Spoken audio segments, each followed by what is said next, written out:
You like laundry? Enjoy it.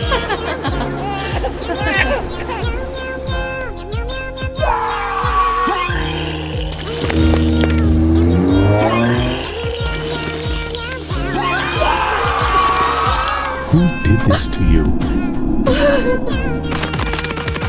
Get out of my house.